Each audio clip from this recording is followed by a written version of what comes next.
Fernando, thanks for the very kind introduction. Thanks for relaxing everybody with your story. You are an American. They do like Coca-Cola around the world and most other things American, which is one of the great joys of my work and my travels around the world, is you do realize just how present we are, whether it's in the forms of beverages or products or music or ideas, but America still is one of the more recognized and admired brands around the world. Now, I hope that's something that you students, as you begin your careers and will inevitably travel around the world, will carry with you, is how, some degree, you will be welcomed, admired because of the brand you carry with you as an American. But Fernando, thanks for your good work. Thanks to all of the students who took the time to break bread with me and tell me a little bit about their work and their studies here at the Clinton School. To your dean, Skip, if I might, thank you so much for the welcome. Congressman Vic Snyder surprised us, joined us for lunch. I don't know if he's still here. I told him, he first demurred, and I told him, but it's not often that those of us in public life get to eat and not have to work for it. So, Vic, thank you not so much for being here, but thanks for your wonderful public service. We really are going to miss you. The voices of moderation and thought.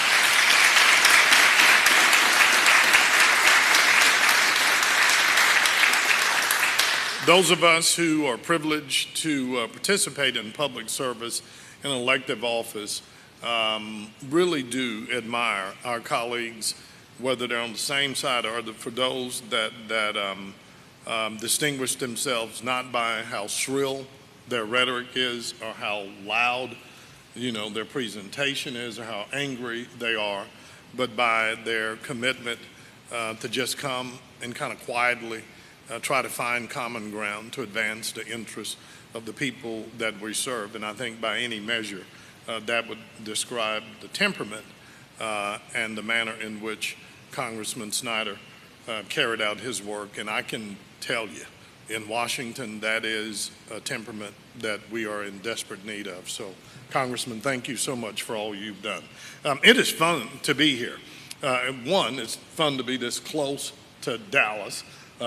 I'm told some of you may wander down there this weekend, that there's a football game going on. If you're going to go, one of the few times somebody from Texas will root for the Razorbacks, it's when you're playing the Aggies. Or as we now refer to them, our Agro-American neighbors to the east. So if you're going to just go ahead and make sure you treat them appropriately. Fernando gave you an anecdote, about his experience, but that anecdote really carries with it a lot of power in a broad sense, and really does frame both the work and the challenge that I have as United States Trade Representative as to how to better explain to the American public how our ability to sell our stuff, it can be food, it can be agriculture, it can be products, it can be technology, it can be music, it can be intellectual property, but generally my work is as simple and as complex as finding more ways to make sure we can sell more stuff to the world. Because if we do that, we'd like to believe if we can make that here in Arkansas, as you're doing, and if we can make it in Texas or the West Coast or the East Coast, then we can help put people to work. And while I and every member of the Obama administration is proud of the work that we have done, working with Congress and leaders to stave off what many economists told us for sure could have been one of the worst economic crises since the Great Depression, we are sobered every day by the reality that as long as I have friends like me that have kids who are in college and graduating from really good schools and then coming home because they can't find work, or you've got relatives that got laid off 18 months ago and still can't find a job, that it doesn't matter how much we champion this recovery, until Americans believe that we can get back to work, they're going to be unhappy and they're going to be angry. And more importantly, for my generation, maybe more so than any, until we can, at least with some degree of confidence, believe we can continue to look in the eyes of our children and say to them what predictably our parents and their grandparents and great-grandparents could say, you're going to have it better than me. that we've got to keep working on strategies to help America believe one way we can promise our kids that better future, and that's by the job creating potential of having very smart trade policy. So, you know, while I know we may have differences about whether Arkansas is better off, you know, in the conference you are. You should have stayed in the Southwest Conference along with us. I don't think we have any difference about the need to begin to look at economic policy that helps us create jobs, and particularly to strengthen America's middle class. And the work we do in the Obama administration really is framed every day, whether we're on the economic team or somewhere else, about how do we expand opportunity and strengthen the middle class. This may sound like, you know, the latest soundbite, you know, because we're in the election season, but it's not. It's fundamental to the work that most of us think about when we were compelled to go into public service. I know it is what inspired President Obama when he began to think about running for the White House. It is interesting to me that at once there are people that question whether this president really understands and feels the pain, you know, of the middle class and working families. And I think back to the campaign, and these are the same people who ridiculed him for being a community organizer. And a community organizer who got his start working for families that had lost their jobs. So I'm not gonna make a political speech, but I just gotta tell you, you gotta know this is somebody who wakes up every day and thinks about mothers and fathers who look in the eyes of their kids and wonder, can we pay the bills and keep you in college? You know, can we put anything aside to save for the future? How do we begin to strengthen and grow and build America's middle class? Now, when we came into office, we did have to deal with some of the most dire economic consequences that America had seen in years. And we had to deal with the recognition that America's middle class families were beginning to lose earning power even before we came into office. For 10 years straight, the middle class was going this way. Those at the top of the economic pyramid were going a different direction. But our goal wasn't just to kind of get everybody back to where we were. Our goal was then, and is now, to build a much more sustainable economic platform for America's future and America's families. And so the president's goal has been to create a new foundation that will allow us to help deliver the economic promise of a brighter future for generations like you students sitting here today. So I want to talk about some of the things that we're doing to help us get there. One, we should learn the lessons of the past. We're not fixated on the past because we're trying to assess blame, but we think you ought to learn what we did right, what we did wrong, to help us get our economy going in the right direction. One of the things we know for sure, for example, is that much of our future economic prosperity is going to be driven by more of what we produce and sell, and less by what we consume. And so this means for many of us, we're going to have to go back and pay attention and relearn some of that simple wisdom of our grandparents that propelled their lives and so informed their lives after many of them survived the Great Depression. And you don't have to go to the Macomb School of Business at University of Texas or enroll in, you know, Thunderbird to understand the general principle that we got to build and save more than we acquire and spend.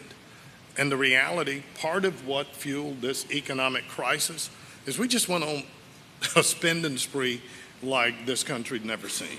And our savings rates went to zero, and the world was happy to flood us with products that we just gobbled up like there was no end in sight. So part of our focus on increasing exports is not just that we want to export, but it's built around a presumption that we got to be making things to export.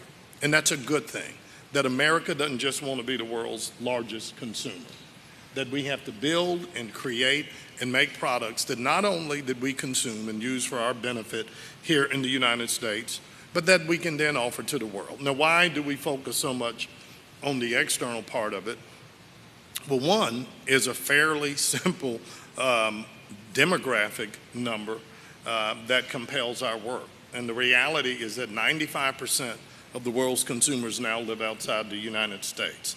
Now, obviously, I did not get a degree in math. I'm a lawyer and public servant, but I think this equation is pretty clear. If we want to keep our economy growing for years to come, we're going to have access to more markets around the world, and we have to find a way to make sure they stay open for our exports and our goods and services.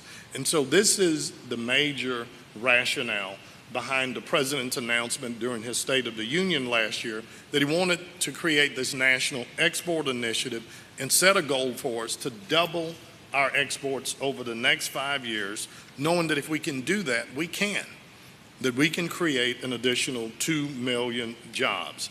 The NEI differs from previous administration efforts in that the president's trying to bring a whole of government approach to this and get every cabinet level agency that it all touches international affairs working together collaboratively in a very coordinated approach to work with America's businesses to make sure that we meet that goal. For those of you that want to know more about that, let me do one thing. I want you to visit ustr.gov or export.gov, and you can go into much more detail to learn all of the elements of what we're doing within the export initiative. In general, though, there are 3 major goals and areas of attention that we're focusing on. One is trade enforcement. That's principally what we do through the United States Trade Representative's Office, opening new markets, and also helping small businesses export. Let me talk about trade enforcement a little bit, because that's principally our focus at USTR. America sort of has been of 2 minds about this. There are some that worry that any time that we stand up to China or India or Canada or Mexico and say, hey, we want you to stop flooding our markets with XYZ products, some people think that's protectionist, that we're just sort of knee-jerk responding to the complaints of a business here. We think it is a fundamental component of fairness to be able to answer the concerns of a lot of Americans that think free trade kind of works for everybody else, and yet we benefit when we get cheaper clothes and electronics and we get food year-round, but that all the jobs are going to go to other countries because they haven't lived up to their end of the bargain. And we believe that when other countries put their thumb on the scale to the benefit of their industries, it does more than advantage their businesses. It really does create an unfair playing field that distorts the markets for all of global competition. And trade isn't going to work unless all of the countries that are involved in this live up to the commitments that we made when we joined a global trading rules-based system like the WTO. So I'll give you an example. Last year, our administration was presented with a complaint filed by some workers who'd worked in the auto industry. And the complaint was that China was flooding the U.S. market with cheap tires and costing us jobs and distorting the market. And similar complaints of this nature about different Chinese products had been filed before. 7 previous cases. The cases are not investigated by me. They're investigated by an independent agency. In every case, the ITC that investigates these had found a harm to American industry. Our administration was the first ever to act on that. And when we did, there were all sort of prophets of doom that criticized us and said, oh, you're going to spark a trade war, or you're just going to run up the price of these tires. But we operated from a fairly simple proposition that standing up for the rights of America's exporters and their workers is the right thing to do. And that it was okay to say to China, we love the fact that you're competing in a global marketplace, but you got to play by the rules you said you would. And the reality is now, a year later, it didn't blow up into a big trade war. And a lot of workers, including in Cooper Tires here in Arkansas, are now still on the job. And some of these tire companies that did not support us in this, in fact, have even hired new employees. Now, we didn't do this to make an example of China. We did it because I don't think I can go to the American public and say we'd like to have more authority to move forward on trade if we can't answer their most fundamental concern. Will you ever stand up and insist that our trading partners play by the rules? And so we did that. Secondly, I want to talk about market access. One of the other ways we can help exports is obviously you got to find new markets. If you come from the Clinton School and decide you want to go into business, the first rule of business when you're in business school and anything else is location, location, location. Where are there people that might have a need for my product? That used to be you'd look, within Little Rock, maybe you'd think about Arkansas, you'd think about Texas. Increasingly, again, for a market that is as mature as ours, one of the ways we answer location is we have to think globally. Remember those 95% of the consumers who live around the world. So as a government, we have to look at where we think economic growth is going to be. Which countries are developing, growing their own middle class that have the purchasing power to be able to afford what we sell. One region we are intently focusing on is the Southeast Asia corridor. For fairly simple mathematics, most economists tell us about 50–60% of growth in global GDP is going to occur in a region defined as Southeast Asia.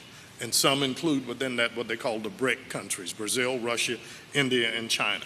But we are working through a partnership in that region called the Trans-Pacific Partnership because it would give us the opportunity to have a foothold in what's going to be the fastest growing region in the world. Third, I mentioned our focus on small businesses. We think this is also born out of practicality. One of the first things I did when I took office, and it was one of the experiences I learned from my time, frankly, as a mayor that helped me, was always sit down and ask the most fundamental question, who's my customer? Now technically, if you go on my website and read my bio, it says I'm trade counsel to the president, and that's pretty cool. I am. I'm in the cabinet. But you know what? The president and I are not sitting over there making stuff. My customers are farmers, ranchers, small entrepreneurs, big companies like Boeing, Microsoft. My customers are American businesses that sell things around the world. So one, I wanted to learn more about them. I was a little bit stunned to find out that there are less than 280,000 businesses in America that export. I just assumed there'd be more. But what really shocked me was I found out that over 95% of the businesses who export are what we define as small to medium-sized businesses. So that's almost 275,000 businesses. If you go back to my beginning, if we're really thinking about how do we create new jobs, if you look at the reality, over the last 50 years and for the foreseeable future, most net new job growth occurs among small to medium-sized businesses. Most Americans work for a company that employs less than 200 people.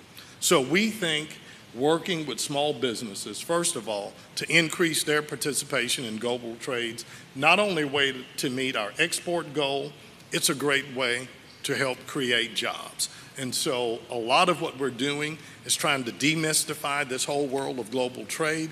We're looking at all of our current trade agreements to see what can we do within the body of those to make it, as we say, cheaper, faster, easier for small businesses to be able to export. And we're also looking at their needs in terms of access to capital and how does a small business in Arkansas find the resources to go find customers around the world. And again, you can learn more about all of these from our website. We think that's a smart thing to do in terms of growing exports. It's a great thing to do in terms of job creation. So that's kind of a little bit of what we've done about trade.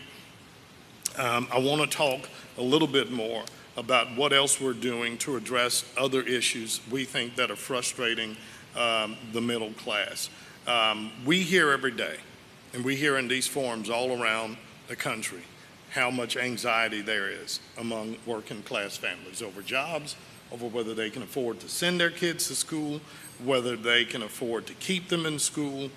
But it's important for you to know that we don't believe there's just one silver bullet, that there are a number of things that we have to do as an administration. It's why the president fought so hard to rationalize our health care system. I'm not going to give you a big dissertation on why I think that's good or bad. I do know as a mayor and talking to businesses, one of the biggest complaints we get that some businesses thinks puts them at a competitive disadvantage is that other exporters in other countries don't pay health care costs. Well, because their countries provide health care for their workers. But we think giving families the ability to say to their kids when they graduate from college now and maybe won't have a job immediately or change jobs, that you can now keep those kids on your policy until they're 26 years old only makes sense. We believe that the investments that the president has made in terms of education, addressing the biggest concern of a lot of Americans, how do we make sure that we keep kids in school, that it is absolutely the right thing to do. So when we looked at how the student loan program is financed and realized that the banks that administered that were making over $60 billion in financing the system. And we said that, that might have been great when we had a surplus, but in this environment, that just doesn't make sense. And so President Obama led the fight with Secretary Duncan and others to say, we got to stop that. And we had those on the other side that said no, but the reality is now that $60 billion is going back into the program and directly into the pockets of students and their families at a time that they desperately need them.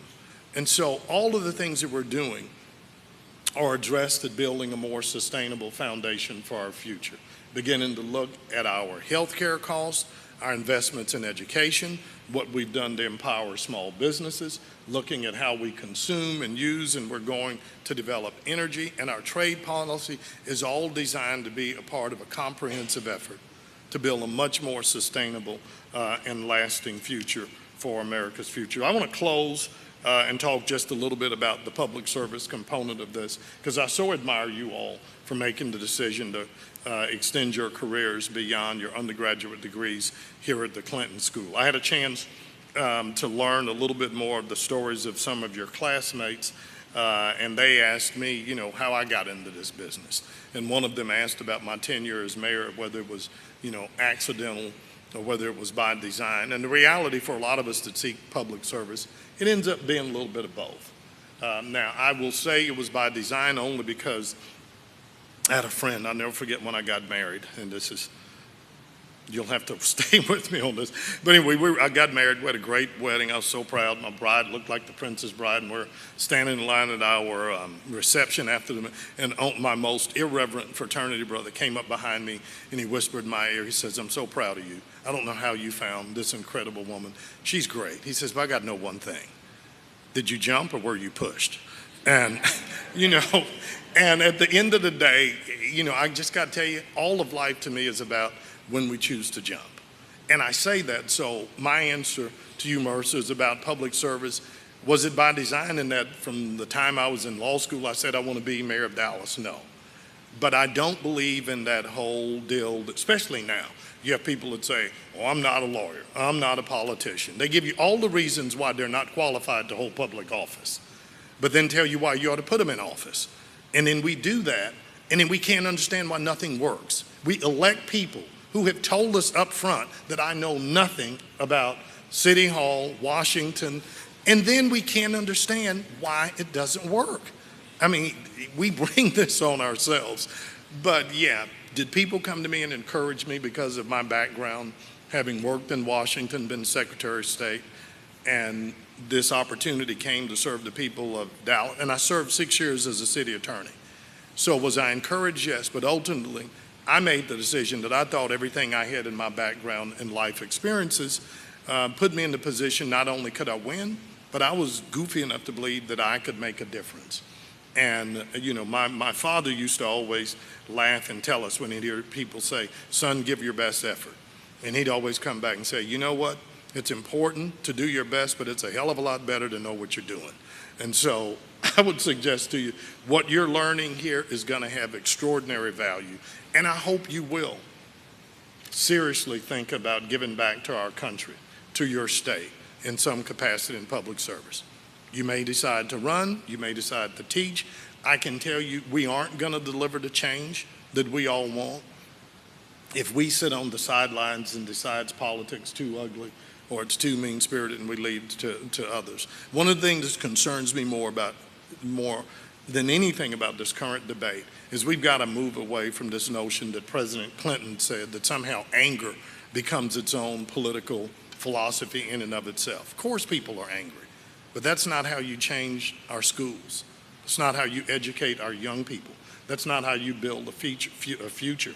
We need committed, thoughtful young people like you who love this country, who've invested in yourselves, invested in your education, to join the fight to make sure that we have a better Arkansas and a better America. And I can't imagine you haven't made a better investment than that, than what you're doing, starting with your studies here at the Clinton School. So I admire you, I applaud you for what you're doing, and I very much appreciate the opportunity to come and share these few moments with you. Thank you. Yeah. Governor Tucker. Like I said, let's wait for the mic, Governor. Pat, Governor Tucker, right here.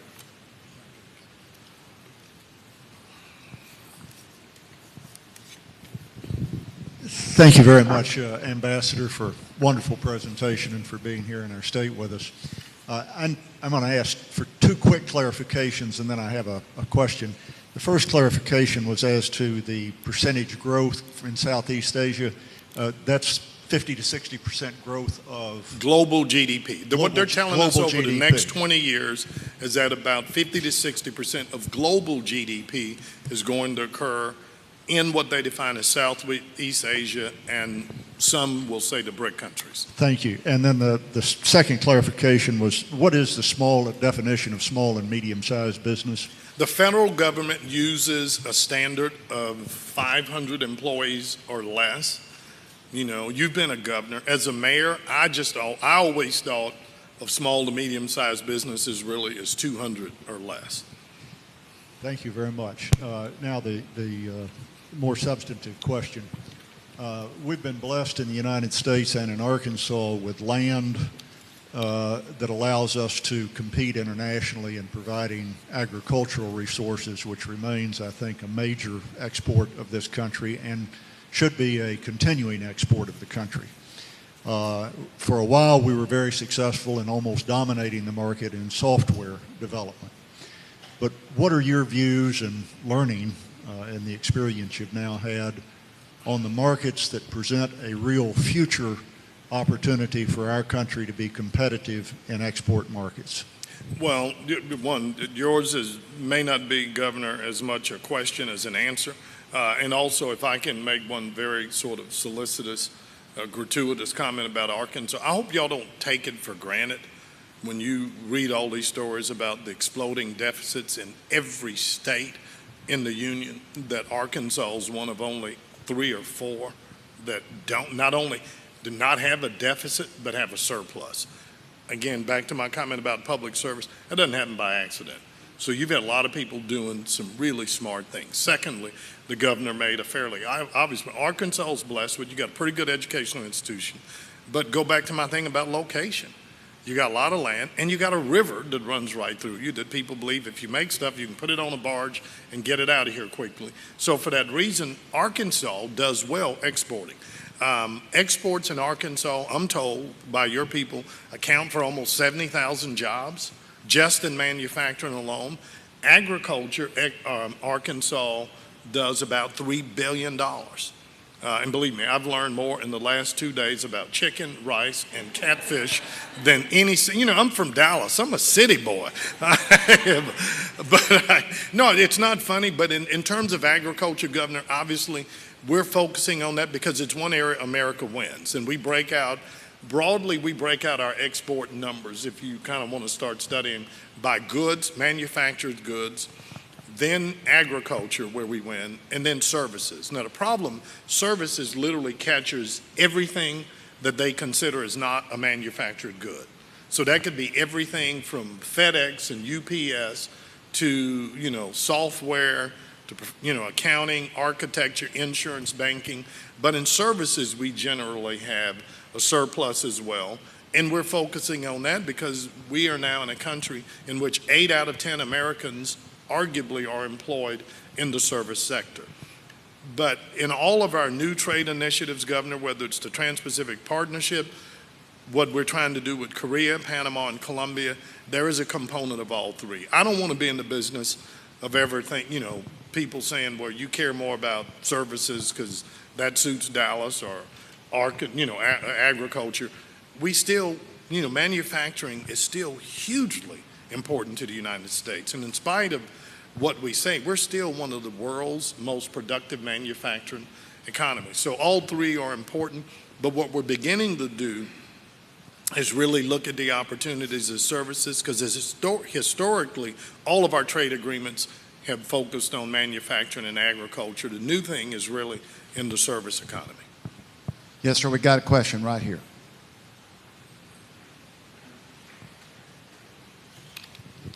Welcome, Ambassador Kirk. My name is Fabrice Jankou. I am, I would say, an aspiring media entrepreneur and a news reporter for University of Arkansas Public Radio, FM 89.1. So the two questions I'm going to ask right here will reflect these two aspects of my professional life. First question, U.S.-China relation. We know that the Senate, the House voted a few weeks ago, measure to sanction China for what is claimed supposed to be currency manipulation. And this is my question. We listened last Sunday, the Premier of China saying that there's 22,000 American US company in China that export goods back here in the US. So I wonder whether that measure that the Senate vote for and that the Obama administration may approve or may pass late in the year will backlash against the U.S. industry. And that will affect probably the middle class that you guys try to save. And we know that Arkansas-based Walmart has an operation in China. That's the first volume of my question. The second aspect of my question regarding the African AGOA, African Growth Opportunity Act.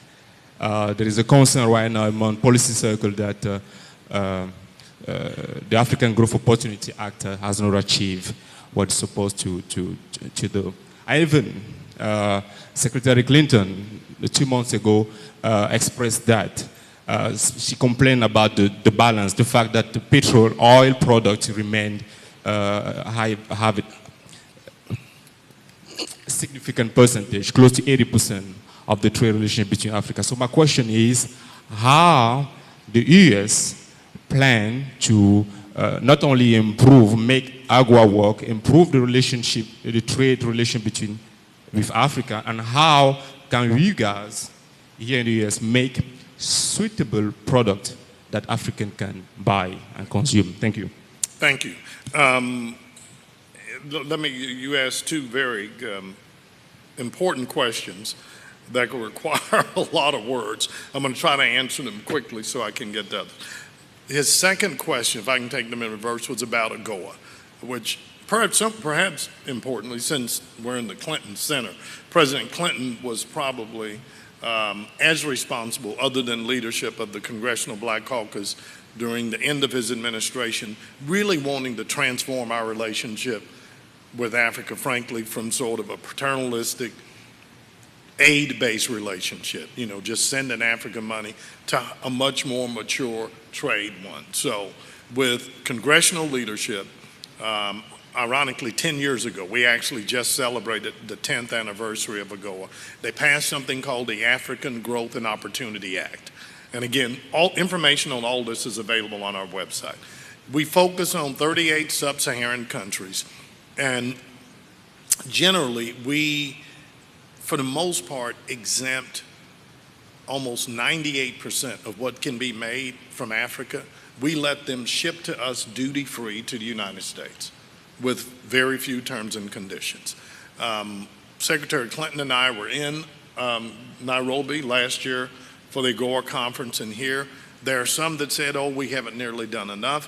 One hand, it has helped us in our number one objective, which is having a much more mature, thoughtful relationship and getting America to begin to realize the potential of the 700 million people who inhabit Africa, the way some think that we're almost obsessed with India and China. But the goal is, how do we help Africa eradicate poverty, move people from an agrarian society to one that not only they can trade with one another, but hopefully buy our stuff. Now, our challenge is the reality that 98% of what we buy from Africa is oil, petroleum based.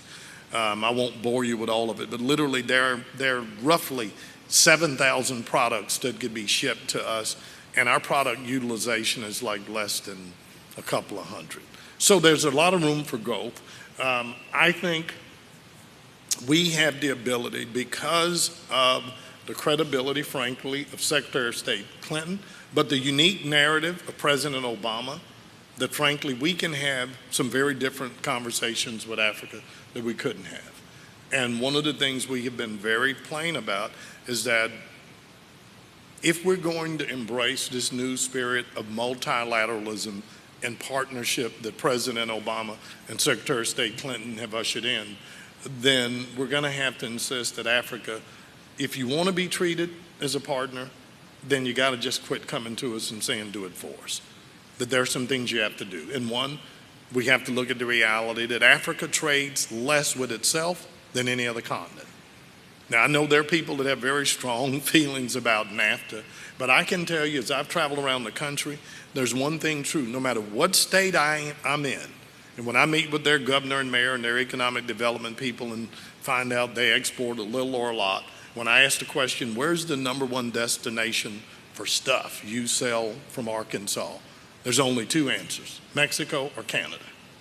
And the reality is, when you trade with yourself, it strengthens your ability to then go sell the world. So one, we're trying to get Africa to think more about doing business with one another, break down some of their own barriers, address the infrastructure needs. It doesn't matter how smart, how good you are, if you can't get your stuff to your customers. And I mean, I'm embarrassed. I'm 56 years old. I don't know how old I was before I really understood farm to market roads. But you know, it's as simple as, if you grow stuff as a farmer, you got to be able to get it to market. Now, you got to be able to get stuff to the world. So we're looking at Africa to honestly address, how do we address infrastructure? How do we address talent? How do we address democracy? When I'm in Arkansas, I spend the morning with small businesses and say, what's your biggest fear? My biggest fear is I'm going to go to a country that doesn't respect rule of law, and they're going to steal my stuff. You know, your generation, you know, lives on the internet. We can't make you understand downloading other people's stuff is not fun and easy. It's theft. It's piracy. It sounds romantic unless you're the person sitting there going, they're giving all my stuff away. You know, anyway. So we got to address all of those. AGOA's got the potential to have a different future, but we've got to have some tough conversations. I would say one more thing. When we had the AGOA conference here, he got a little bit of a hit from it, but President Obama deliberately decided to invite 50 young African leaders under the age of 40, because he wanted to speak to them directly and say, you're going to have to be the generation that takes Africa by the horns and moves it to a different era of responsibility in terms of governance, transparency, respecting the rights of women, all these other things. And so we're headed in the right direction. China, our relationship, you know, in our vernacular of too big to fail, for me, China's too big to ignore. It's an incredible country. They have a very different value system of ours. I don't think any of you would want to live under a government that is as present in your lives as it is in China. But I tell people we have to pay attention for China, because at least right now they can do one thing I admire the hell out of. They make a plan, and boy, they execute against it. Now, I'm not saying they do it in a way any of us would like, but when you look at China with 1.2 billion people, you got to give them credit. When they say we're going to move 200 million people from $2 a day living off the farm to living in cities, they've got a plan to do it. And you look at what our strengths are, the good thing, what gives us hope, we're actually very complementary. When you look at what China's extraordinary growth needs are, we can help them, and that can really help rebalance our trade relationship. Now, the challenge is getting China to understand that being part of a global community doesn't just mean they get to sell us all their stuff and flood our markets. They got to open up and play fair.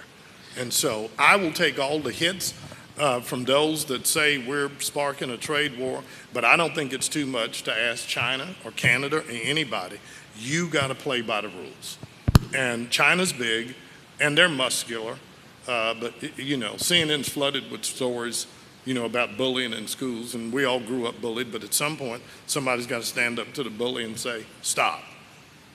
Well, let me say that I want to thank the Arkansas Economic Development Commission, Shelley and others, for helping make this possible. Congressman Snyder, thank you for being here. Governor Tucker. Ladies and gentlemen, let's thank Ambassador Kirk.